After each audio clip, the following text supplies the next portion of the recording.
My name is Avi Shraga.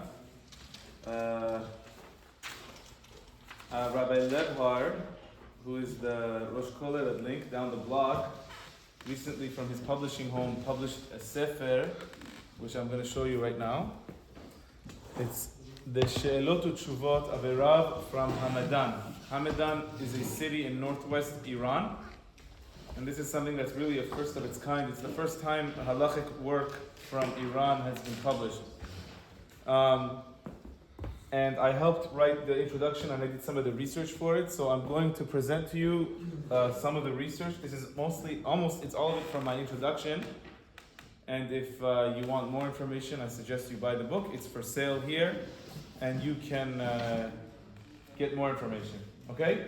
So we're going to start going into a little bit of ancient history in Iran. Iran is the oldest Jewish community outside of Eretz Israel in the world. And it's also the longest lasting one, because today you still have, Ben Torat Yosef, you still have a sizable Jewish community in Iran. You don't have a Jewish community almost anywhere else in the Middle East outside of Eretz Israel. You do have some obviously in Morocco, but that's in Africa. But in the Middle East itself, Iraq, Egypt, Lebanon, Yemen, these were communities with massive Jewish populations. Today there's almost zero. In Iran there's anywhere between 10 and 25,000 depending on the estimate you've seen. So I'm going to show you where that started. There's a Gemara in Masechet Kiddushin, and it appears a couple times in Shas. It talks about a pasuk in Sefer Malachim Bet, Vayinchem bechalach ubechavor nahar gozan ve'arei madai. The pasuk is talking about the king of Ashur, who 130 years before the destruction of the first Beit HaMikdash, he exiles the 10 tribes of the northern kingdom of Eretz Israel. He exiles them, he kicks them out of Eretz Israel. He takes them to these places, the Navi says. The Gemara then tries to explain where these places are. I'm going to fast forward. It says, Arei Madai, Zu Hamadan v'chavrotea, ve'amri la Zu Navahan v'chavrotea. Arei Madai, which is one of the areas in this pasuk, it's either Hamadan and its neighboring cities, or it's Nahavand and its neighboring cities. Nahavand is another city in modern day Iran. It still exists, and it's not far from Hamadan. So already Jews 130 years before the destruction of the Beit HaMikdash are being sent to an area called Madai. Now, you're going to hear on Wednesday night, Be'ezrat Hashem, in the Megillah, you're going to hear that word many times. Parasu Madai, Parasu Madai, Parasu Madai. Madai and Paras were two separate nations back then, and they were allies mostly, they were friends, but Madai was its own area. And this is where Hamadan was in that time. Hamadan was in Madai. And this is already where you have Jews starting 130 years before the Beit HaMikdash is destroyed. No, that's not what you want. I just want to show you where Hamadan is on the map in Iran. It's in the northwest. And we're going to come back to this map later. We're going to fast forward to the destruction of the first Beit HaMikdash. Nebuchadnezzar exiles the rest of the Jews that are still remaining in Eretz Israel, and he exiles them to now he's in Ashur is no longer the world power, the dominant world power is now Bavel. Nebuchadnezzar exiles them back to the east, to areas of modern day Syria, modern day Iraq, but also to the areas that he took over from Ashur, which includes Madai. And these are areas which already have Jewish communities, and Jewish communities continue growing there. I'm going to fast forward again. 70 years later, the world power is Paras. The Persians, about 50 years after the destruction of the first Beit HaMikdash, take over the Babylonian Empire. Nebuchadnezzar is defeated, and now Paras is the world power. And the king, 20 years after that, about 70 years after the destruction of the Beit HaMikdash, the king is Achashverosh. At this time, we know we have Jews in all the 127 countries which he controls. We know that because they sent letters to all the nations. So we know there's Jews throughout the Persian Empire. The story of Purim, and this is what Rabbi Lebhard is going to talk about, takes place in a city called Shushan. Where is Shushan? Shushan has always been thought of as being the city of Hamadan, which is where this book, the Chacham in our book, came from. It's not. It's a city called Shush. That's right. It's a city called Shush where Daniel HaNavi is buried. And Rabbi Levar is going to talk about that a little bit more. Now I'm going to fast forward again. At the second Beit HaMikdash is rebuilt after Achashverosh dies. Now this time, most of the Jews do not go back to Eretz Israel. Very few Jews come back. Most of the Jews stay in the Persian / in the Paras, Bavel. They all stay there, most of them. Some estimates are only 40,000 Jews come back to Eretz Israel. The Gemara says that there were 24 mishmarot of Kohanim, 24 shifts of Kohanim that would serve in the Beit HaMikdash. Each of them served 1 week out of 2 weeks, and they would take turns 1 week here, 1 week there. Of those 24 families, only 4 families came back from Galut Bavel to Eretz Israel for the second Beit HaMikdash. Most of the Jews stayed in Bavel. These Jews that stayed in Bavel and in Paras become the future Iraqi and Persian Jews. There are some communities in Bavel and in Paras that trace their families going back to that Galut, almost 2,500 years. Fast forward again. Now, because after the second Beit HaMikdash is destroyed, this time the Romans send the Jews from Eretz Israel out. This is 420 years later. This time Jews are dispersed all over the world, Europe, etc. A lot of the Jews go far back east. There's already a Jewish community now, we know, for 400 years, 500 years in Bavel. And this is where a lot of the Jews move. The Torah center of the Jewish people remains in the land of Israel even after the Beit HaMikdash is destroyed. Most of the big Tanaim that we know, Rabbi Akiva, Rabbi Shimon Bar Yochai, Rabbi Yehuda HaNasi, all of them, they live after the destruction of the first temple. And Rabbi Yehuda HaNasi compiles the Mishnah 100, some people say 200 years after the Beit HaMikdash is destroyed. But Rabbi Yehuda HaNasi sees that the Roman occupation is really becoming too brutal, it's too difficult. And he sends some of his main students back east, where there is a Jewish community, to Bavel. And that's where all of the big yeshivot also move, to Bavel. And that's where all the Talmidei Chachamim also go. There's still some Talmidei Chachamim left in Eretz Israel. The most famous one is Rabbi Yochanan in Tveria. He maintains his yeshiva there. But the big Emoraim, as they come to be known, the authors of the Talmud, are in Bavel. The Talmud could have easily been called the Talmud Parsi. It's called Talmud Bavli because we think that's the area where it was. But most of the Gemara was written in what's called today modern day Iran. And that's why I'm going to give you a quote here from the Chida. The Chida was probably one of the greatest Sephardic Acharonim. He passed away about 220 years ago in Italy. He was born in Yerushalayim. He says in his book, Shema Gedolim, Bore Plaot Tamim Deim Asher Hayu Lo Be'arei Paras Kama Dorot Emoraim Vad Acharan Ravina V'Rav Asher Shesidru HaTalmud. He says clearly that Ravina and Rav Ashi, who were the compilers of the Talmud, about 400 years after, about the year 500 or 600, they lived in Paras. And he says also you had Yarchei Kala there twice a year, which was the big gathering of all the Chachamim. That was also in Paras. Now he brings this quote in an introduction where he actually starts to, in a way, criticize Persian Jewry.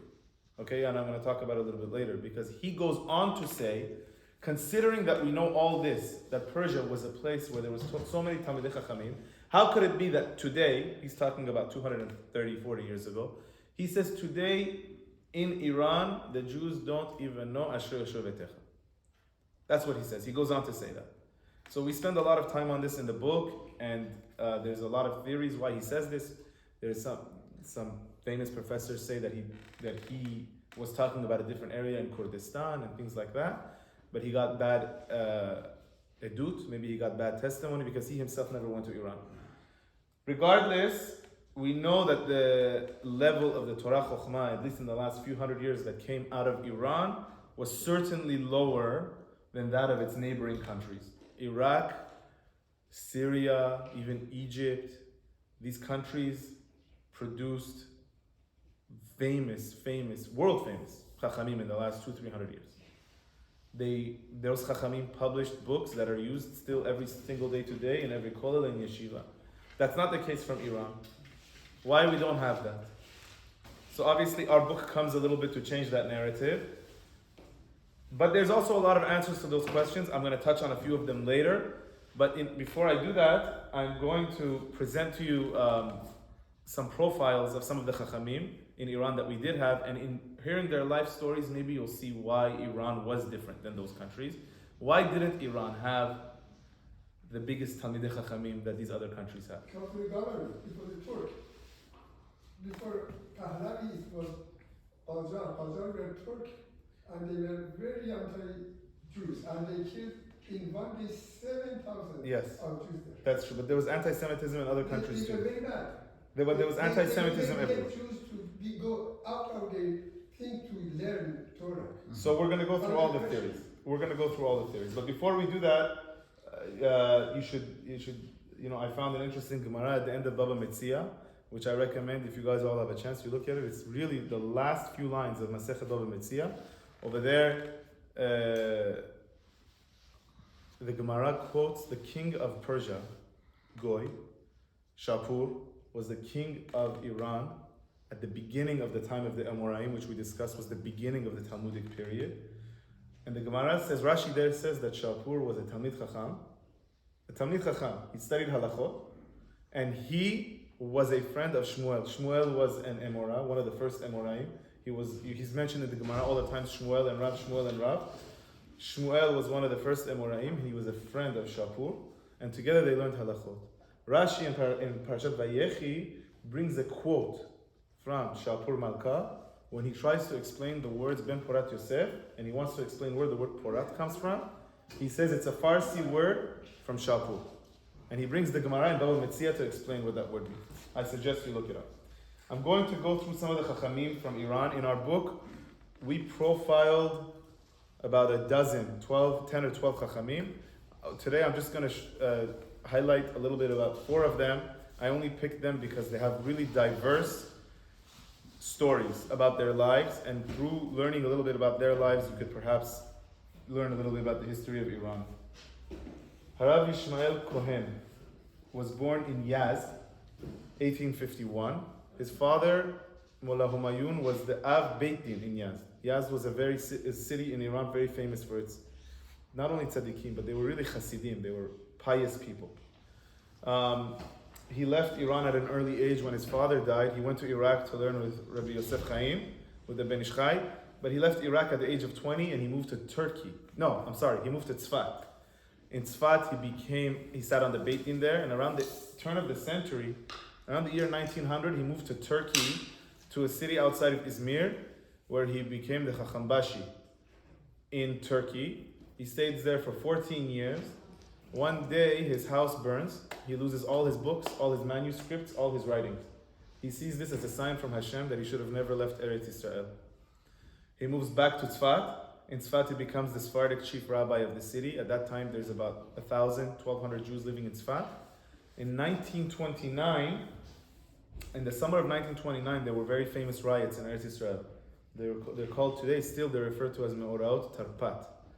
And Me'orot Tarpat, if you've ever been to Hebron, there's a very famous sign. If you ever walked in Hebron, there's a sign over there that says, this land was stolen by Arabs in the summer of 1929, because the Arabs have a big shuk built over there in Hebron.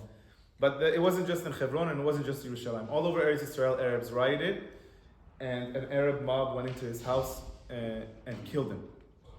That was in 1929, and he was a very saintly man. The Shabbos guy. The Shabbat Goy tricked him to opening the door, and they got into the house and killed him. Hacham Chaim Moreh, at the age of 2, lost his vision, became completely blind at the age of 2, and he then moved to Yazd, where again he went to yeshiva over there, and he learned the entire Torah, Zohar, and all the tefillot for the entire year by heart. He became a teacher in Iran in the Alliance School. The Alliance School was a more liberal school. In Iran, there was really no Jewish education. 100 years ago, 150 years ago, there wasn't a Jewish system. There was no yeshivot. There was no Talmudic Torah. Jewish education was at home or in the Beit Knesset.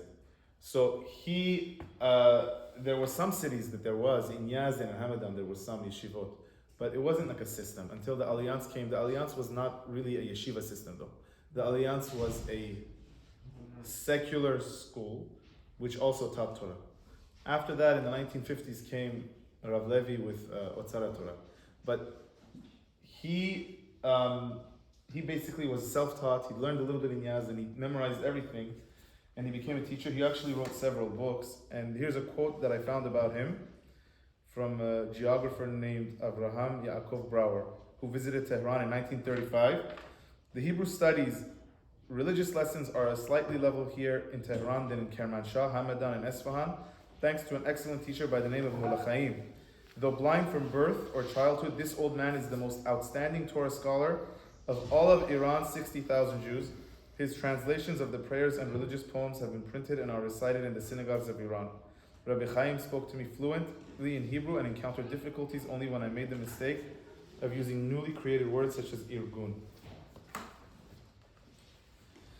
Hacham Rachamim Melamed HaKohen was born in Shiraz. He was giving shiurim in public already at the age of 11. And at the age of 11, he earned a nickname called Mola Kuchik. And that nickname stuck with him throughout his life. They called him Mola Kuchik even until the day he died, because he was such a big Talmid Chacham even from a young age. Him and his wife didn't have trouble having kids. They had trouble having kids that survived. He had 2 daughters. Both of them died at a very young age. When he had his 3rd daughter, he decided that as long as he has children in his reshut, they're not going to survive. He immediately married her off at the age of 6. And he said, and she did survive. She lived to a very old age. He then had 2 more children that died. And his wife was pregnant for the 6th time. And he had a dream that he needs to go to the kever of Ezra Sofer, which was in Iraq. He goes to the kever of Ezra Sofer. He gets a telegram that his wife gave birth. He names the child Ezra. He tells her to name the child Ezra. He then goes to the Ben Ish Chai. The Ben Ish Chai gives him some advice. We don't know what the advice is. His son later becomes a big Talmid Chacham in Eretz Yisrael, becomes a Rav of a Persian community, and also a winner of the Israel Prize. That's one of his books. Okay. Okay. So one of his books are here, and his books are available. His descendants today have YouTube channels and WhatsApp groups in Eretz Yisrael where they teach his Torah. He flees to Eretz Yisrael when he's about 40 years old. He wants to go from Shiraz to Israel, and his community physically restrains him. They say, "You're not allowed to go. We're not letting you leave." Until he flees, he runs away by himself, without his family. He leaves his family back. His family 2 years later joins him in Eretz Yisrael. He maintains a yeshiva, a bet knesset. He dies in Yerushalayim. He's buried on Har HaZeitim, but no one knows where he's buried, because the Jordanians, when they had control over Har HaZeitim, they destroyed his kever and many other kvarim. Mullah Menachem Alevi we talk about him a lot in our book because he was also a Rav in Hamadan, and he was a colleague of our Rav, Mullah David Sasson Rabban. They served together in the same Beit Knesset as Rabbanim for a while. They were only 5 years apart in age. They both came from a lineage of many, many, many rabbis. He became a big Zionist at a young age, helped move people to Eretz Yisrael, became part of Zionist groups, but also spent most of his time doing anti-missionary work. This was a big job for Persian rabbis. Persian Chachamim spent most of their time fighting missionaries, particularly Baha'i missionaries. This was a very, very big problem in Iran 100 years ago, 150 years ago, 110, 15 years ago. You know, there was always Islamic anti-Semitism, which was either convert or we're going to kill you. That usually, sometimes made some Jews stronger, maybe gave them a little more koach. But the Baha'i anti-Semitism was more like, come here and we give you tea, and we give you clothes which you don't have, and we give you education which you don't have, and things like that.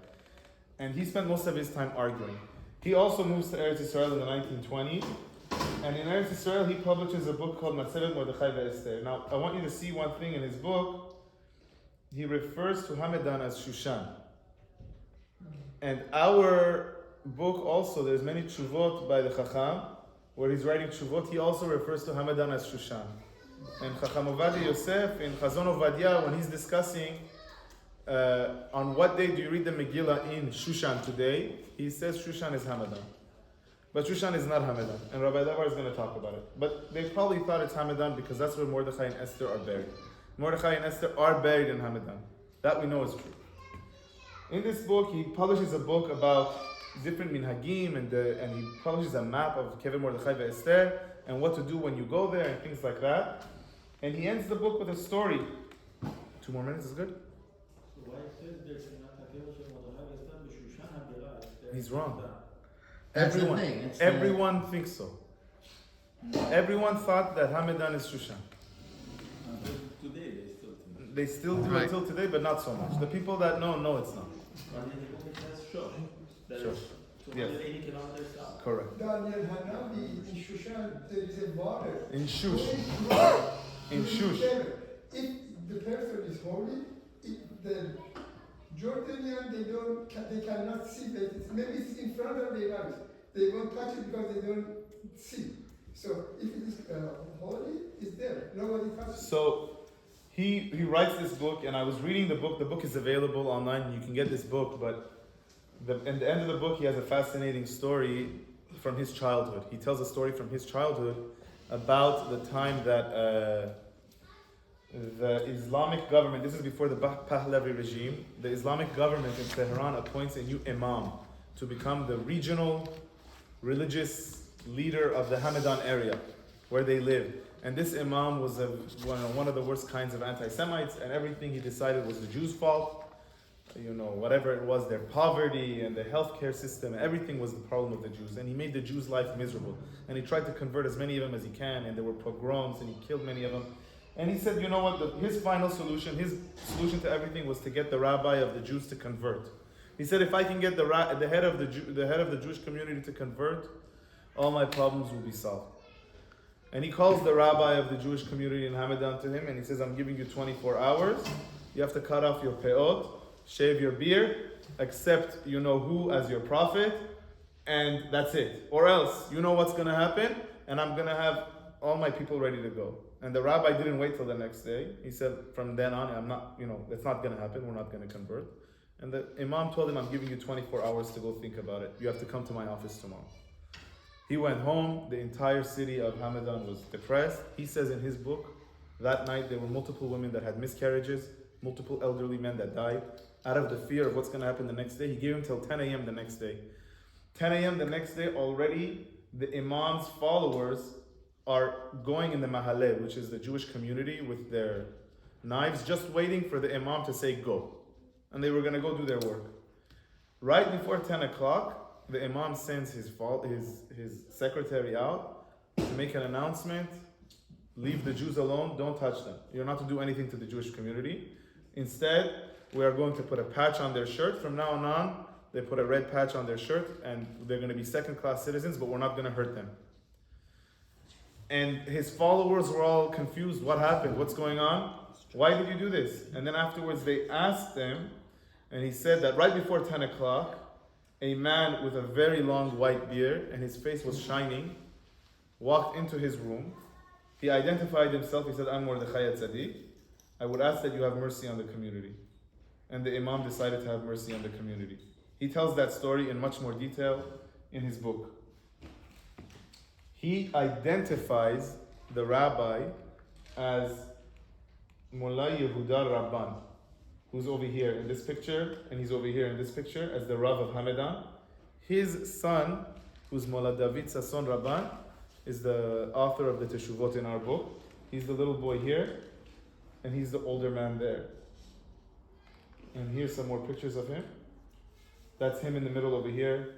It's him over here, and this is him in Kever Mordechai Esther. He was the caretaker of the Kever of Mordechai and Esther for many, many years. So I'll finish with this. Did Iran have the great Talmudic Chachamim that the other countries had? No. Did it have people that followed halakha to the T, and they were very scrupulous with their commitment to mitzvot?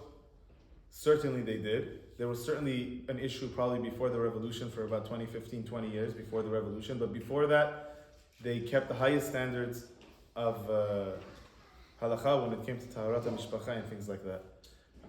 Why was Iran different than these other countries? They also had anti-Semitism. They also had poverty. So a lot of the theories are in our book. But one of the things to recognize is from the profiles that you see of the Rabbanim that we profile, the majority of the rabbis, the Chachamim in Iran, left to Israel very, very early. Not in 1948, well before they left to Eretz Israel. And when they left big families, a lot of families together. The second thing is that they spent a lot of their time doing anti-missionary work. There's other reasons too. It's in our book. I recommend you get it. And if you have any questions, please let me know. Thank you very much. Chazak u'baruch.